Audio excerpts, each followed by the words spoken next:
Professor Julia Waters is absolutely right when she calls on head teachers who are part of the Ofsted inspector system to resign. She's absolutely right. Her sister, Ruth Perry, suffered a terrible injustice. And Ofsted is badly in need of reform. The idea that a one-word judgment can destroy someone's life and someone's career is abhorrent. The idea, as she says, that it destroyed her sense of self. It doesn't matter whether inspectors feel they are no doubt doing their best.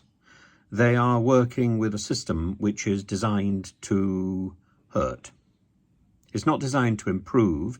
It's designed to be authoritarian.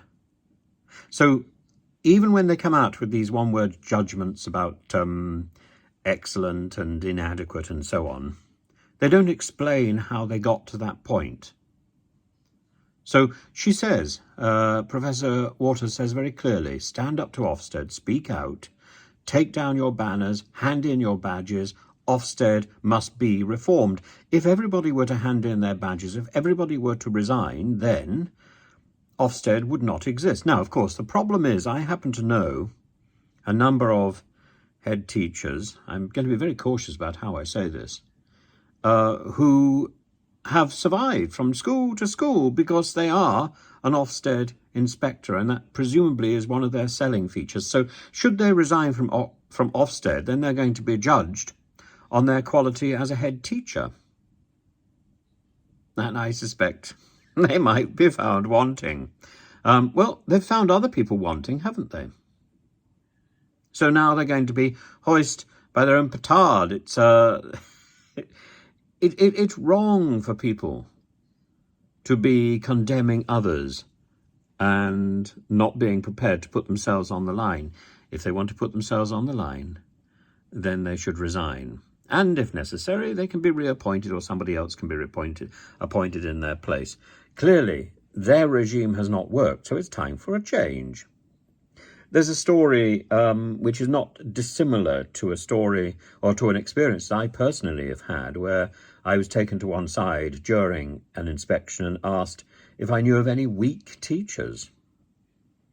I used to teach teachers how to teach, and I did this in another country. I didn't do it here in the UK, and I thought I was taking forward the best, the best in our profession. I thought I was taking forward British practice and taking it to other countries. I think if British practice is to be judged by Ofsted, that's not the case, because the Ofsted system is unfair, is unhelpful. So it's okay to be unfair. It's not nice to be unfair, but it's okay if you are helpful. But the Ofsted system is not helpful either. It doesn't tell people why they have been praised, why they have been condemned. It provides a one-word summary and an incomprehensible report. That's not helpful.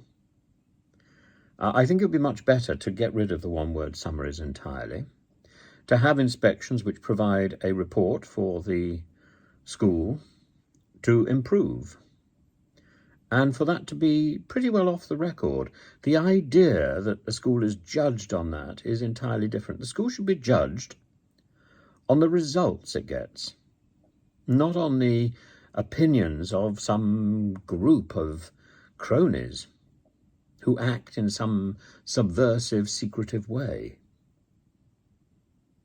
If there are serious causes, then if there are serious concerns, then maybe something can be flagged up. But I don't think, as a rule, Ofsted should be reporting in a public manner. I think that was a mistake by past governments, and I think that mistake needs to be corrected. And as I say, the idea that an Ofsted inspector should come loping around and ask to be pointed to the weakest member of staff is simply staggering. Simply staggering.